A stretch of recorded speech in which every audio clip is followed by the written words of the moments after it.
segment is brought to you by the College of American Pathologists. Not all COVID tests or testing centers are created equally. There are still many unanswered questions we have on the best ways to stay safe and healthy. With so much uncertainty, it's time to turn to an expert for insights and information on how to do COVID testing the right way and avoid scams. Let's turn to the president of the College of American Pathologists for answers. Dr. Emily Volk is joining us now. Welcome to the show. Thanks for having me. So what do people need to know to administer an at-home test properly? When it comes to taking an at-home test, the most important thing to do is to read the instructions thoroughly and remove distractions during the time it takes to do that test. You're running a clinical laboratory test on your kitchen counter, essentially. And so this is an important thing to do without distraction and following those instructions to the letter. The other thing people need to know is these tests need to be stored at room temperature. They do not need to be exposed to hot or cold temperature extremes. So don't leave these tests in the car. Bring them on into your house so they don't get too hot or too cold.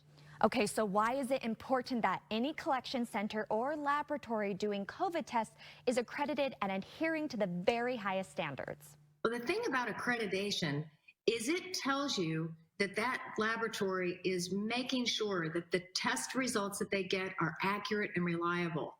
And there's a physician, a pathologist, who specializes in laboratory medicine overseeing that testing.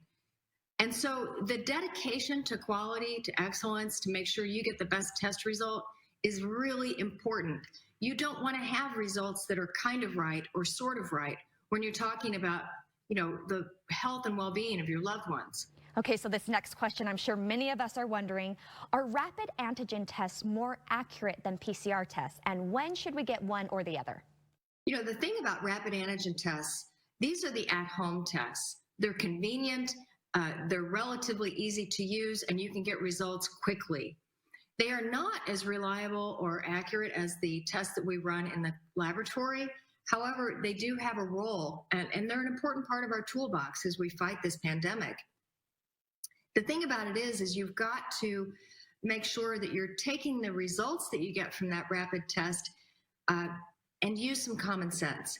So if you are symptomatic, you have stuffy nose, a cough, a fever, and you've been around folks that have COVID-19 and you test negative with an at-home test, you're going to want to follow that up with a in-laboratory PCR test.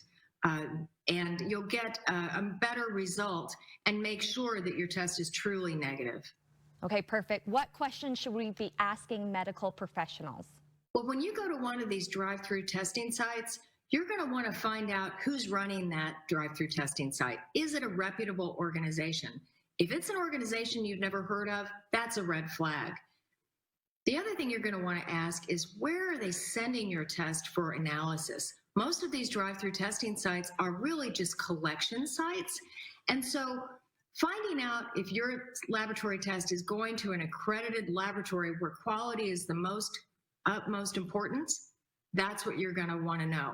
If it's not, or they can't answer that question, you're going to probably want to find another place to get your drive-through testing done. All right, Emily, thank you so much for being with us. Where can we go for more resources? For more information, I recommend folks go to newsroom.cap.org. Thank you again, Emily, for taking time out of your day. We've loved having you.